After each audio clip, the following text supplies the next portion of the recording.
As has probably often become apparent to you, there are times where I voice articles on WhatCulture that I didn't write.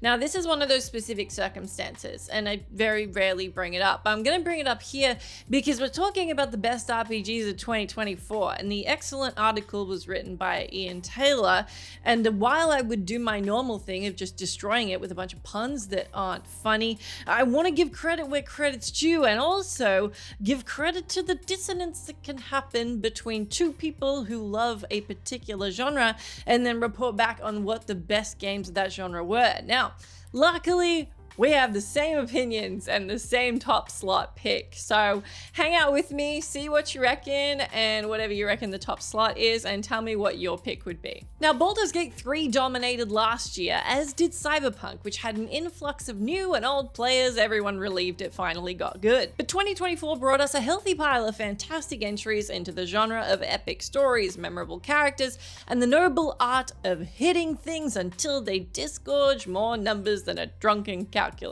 Or, as I enjoyed in 2024, spending 100+ hours creating a game-breaking build in Veilguard, or yet again 150+ hours messing around with Metaphor's deliciously complex systems. In 2024, traditional JRPGs rubbed shoulders with wildly inventive spins on the genre, and straightforward remakes held court alongside brilliantly bizarre rebirths. I'm Jess from WhatCulture, and here are the 10 best RPGs of 2024. Number 10, Dragon Age: The Veilguard. If any game illustrates the importance of a good ending, it's Veilguard, a game that I felt was pretty shaky out the gate but got better as you go. From its maddening tenacity to have characters repeat information the player was given mere seconds ago, to the lack of inter-party conflict that defined previous Dragon Age casts, we're talking Morrigan roasting Alistair or Fenris butting heads with every mage he met, Veilguard's tale was like a lumpy family sofa. Comfortable, but overstuffed and uninspiring. Uninspiring, that is, until what is probably the best finale BioWare has done since Mass Effect 2. And personally, if you're having trouble getting to that point, I would add in that listening to Gareth David Lloyd's performance as Solus will really help you make it through. Veilguard's final act is a bombastic, pulse-pounding ending that pays off all the effort, or lack thereof, that players put into building relationships with the cast and various factions. Who lives and dies depends entirely on your choices, and people will die, resulting in arguably the best ending of 2024. It's not that Veilguard wasn't enjoyable before its conclusion. Ian mentions dashing around the battlefield as a dual-wielding rogue, and personally I was using so much life leech that I broke the entire combat system. And it should be said that a bunch of characters were great additions to Dragon Age's ever-expanding cast. For Ian, Emmerich and Tash were a highlight, and on top of that, I adored Bella's bright-eyed hope and the very enviably cool Nev, who had a changeable demeanor depending on how you spoke to her and treated the things she cared about.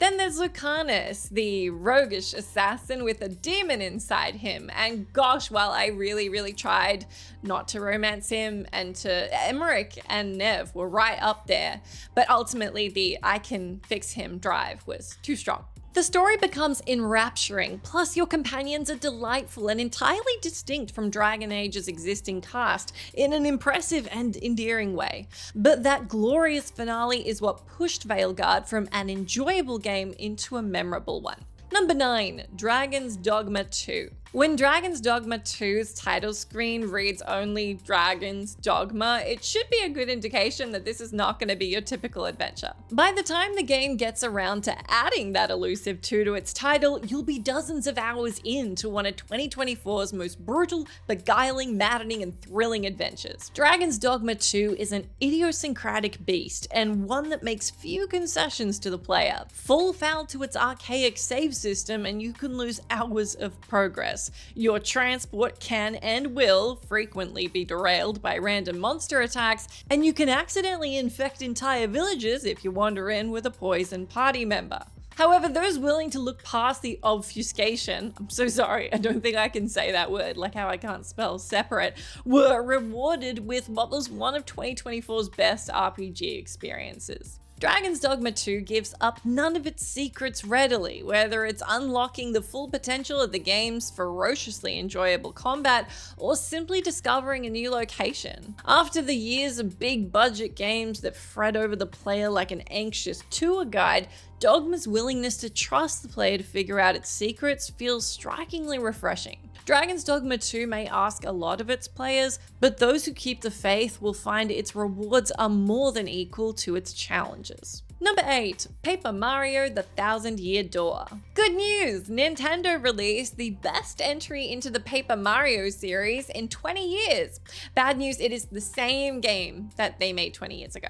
Nintendo's mismanagement of the Paper Mario franchise is worthy of its own article, but for now, let's just celebrate the fact that the best game in the series is finally liberated from its GameCube prison after serving that 20-year sentence. Actually, the idea of the Thousand-Year Door being the outcast of the Mario franchise isn't without merit. Right from the off, this game feels thrillingly subversive from the classic Mario fare. One of the first sights you see is a hangman's noose, and the game's hub of Rogueport is an unashamedly sleazy hive of criminals and extortionists.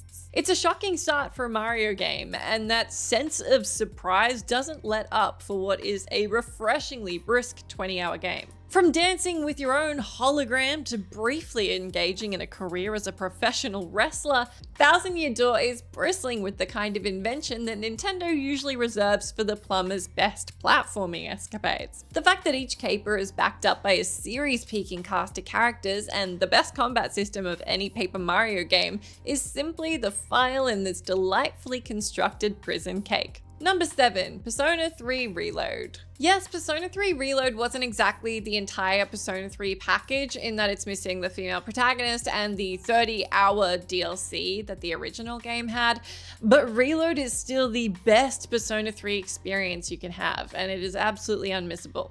Developers Atlus have come a long way in the 17 years since the original Persona 3 released, and Reload injects the base game with nearly 20 years of game design evolution. Much like Royal did to Persona 5, but that wasn't half the time that this one was. The previously cumbersome combat is now a genuine delight to indulge in. The soundtrack has been remixed and added to with some genuine belters, and the new writing and voice acting do justice to P3's unforgettable story. That last point is a very important one, since it's the game's story that has earned it this massively lofty position within the JRPG pantheon. Time has failed to dull the edges of the Persona series' most emotionally devastating entry, and the reworked script manages to make key scenes even more heartbreaking than they were in the original. Persona 3 was the game that kickstarted Atlus's journey to the top of the JRPG food chain, and P3 Reload does a great job of showing modern audiences what they missed out on back in 2007. And for P3 veterans, it's kind of like getting to go back and talk to an old friend who tells all the best stories, albeit you will need a box of tissues. Or I will. Maybe you will as well. Number 6. Hades 2. Early access it may be, but Hades 2 already outdoes many of its fully fleshed contemporaries in the ARPG arena. Supergiant's decision to shadow drop Hades 2 near the start of the year was one of 2024's best surprises. Well, unless you were a developer who planned to release a game that same week, it was less good for them. Even in its unfinished state, the sequel to 2020's Game of the Year more than lives up to its progenitor's legacy of monstrously addictive creature thumping and excellent writing. Supergiant's writers and artists have an absolutely enviable position for their ability to create characters, and that's absolutely on full display even when Hades 2 is currently in its unfinished state. Melano is every bit as charming as former lead Zagreus. Hecate is the stern but loving teacher we all wish we had watching over us in school, and smarmy Time Titan Kronos remains an eminently punchable villain no matter how many times you do him in. And you'll be killing time, a pun the game itself has no qualms in making, a lot in Hades 2, as it repeats the roguelike structure of the original. Except this time there are 2 sets of levels the player has to run through, which neatly halves the amount of repeating that you need to do. Each run adds new twists to the formula, additional weapons, items, characters, and even boss fight music, meaning that even after 40 hours of play, you're still discovering something new in each run. Put simply, when Hades 2 comes out of early access, don't be surprised to see it occupying the top spot for best RPGs of 2025. Number 5, Like a Dragon, Infinite Wealth. Sega have long been known for their blue sky gaming philosophy. That is, games that elicit the same upbeat, carefree joy as enjoying a great spell of weather. And Like a Dragon Infinite Wealth is the most expansive expression of that credo to date. The decision to take delightful lead Ichiban Kasuga and his merry band of friends to Hawaii was an absolute masterstroke on their part. Ichiban's brand of outgoing feel-good charisma found its perfect match on Hawaii's sun-kissed shores, resulting in a joyously upbeat journey. Whether chatting with friends at a bar, collecting perverts like Pokemon, it makes sense in context, we promise, or running your own island resort, Infinite Wealth is a game every bit as delightful as its shaggy-haired hero.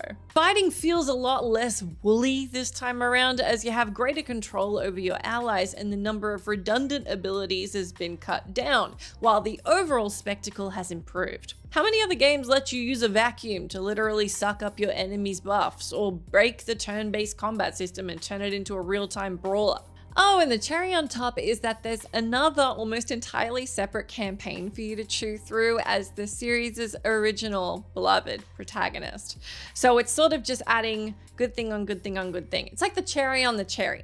Number 4, Elden Ring, Shadow of the Erdtree. In the webcomic Order of the Stick, the villainous Emperor Tarquin expounds on how he deals with the fact that, being an evil authority figure in a D&D universe, his reign will likely end on the sharp end of a righteous hero's sword. As he puts it, these things happen. In his words, he got to live like a god for 30 years. Sure, the last 10 minutes weren't great, but hey, the rest was kind of a win. Which brings us to Shadow of the Erdtree. Yes, the final boss was about as much fun as sitting on a toilet made of hot knives during a bout of food poisoning, but the 30 hours preceding it showed why From Software are still the best at what they do. And what they do best is creating hugely atmospheric fantasy worlds with genre-defining combat and finely crafted lore. Admittedly, that original quote is a tad catchier. Shadow of the Erdtree is the Elden Ring experience refined into an all-killer, no-filler heavy metal album. I don't know if someone has said this before, but I feel like I now need to interject that Google Docs keeps trying to tell me that I misspelled Erdtree and it should be Nerdtree. That just felt like something you should know.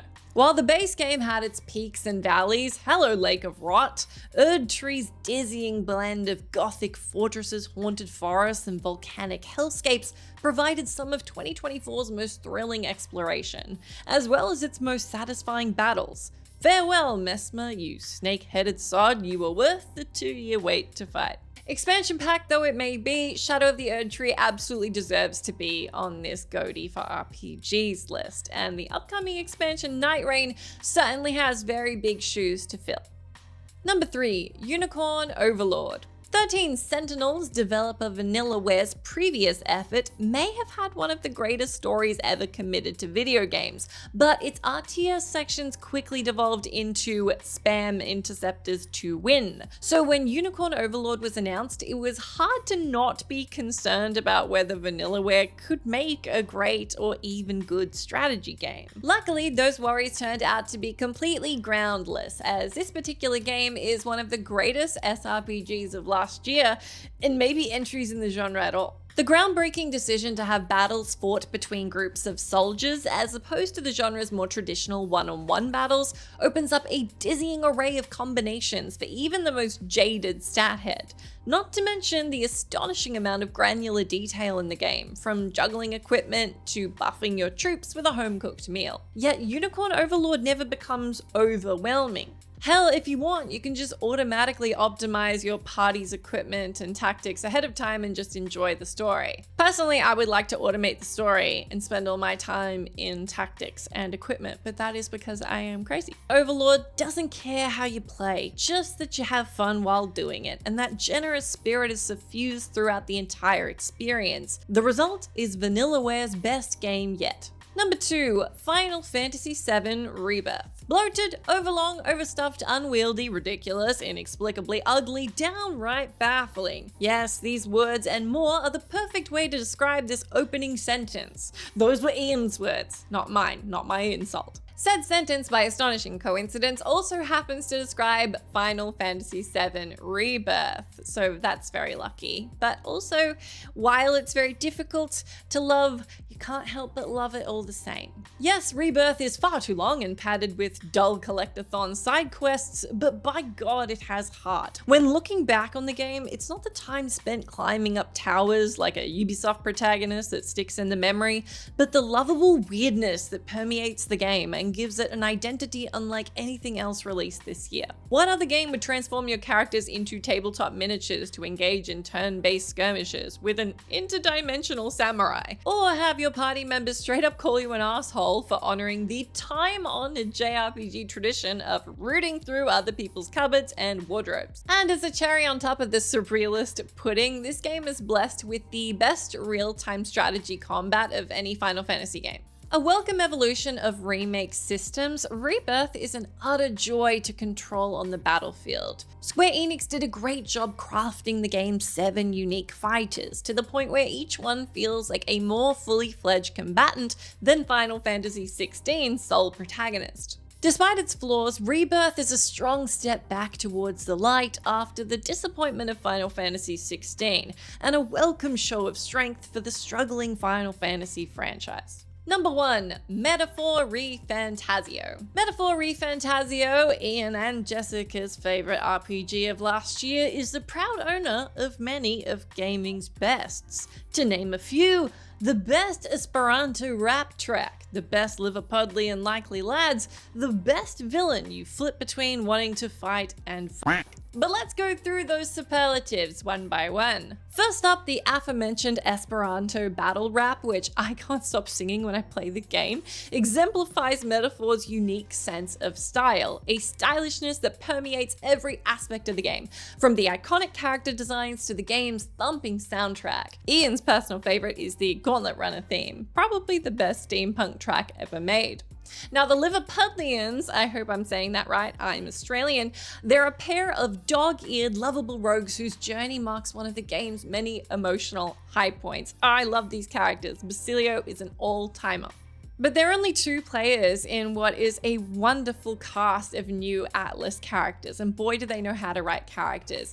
You've got a lady knight who is as valiant and strong as she is completely obsessed with food, and then there's a man bat who is another gentlemanly knight, and yes, man bat was the right way around. Then there's a famous songstress who can shapeshift, and before I committed her name to memory, I called her Taylor Swift. And then of course there's Luis, the game's regicidal antagonist. From the moment Luis's flowing locks first enter the picture, ReFantazio's resident villain is a magnetic presence for the game's 80-hour duration. Atlas did a superb job with Luis, whose natural charisma and impossible good looks make it all too easy to see why a nation would fall behind him, despite his obvious megalomania and disdain for the very people who worship him.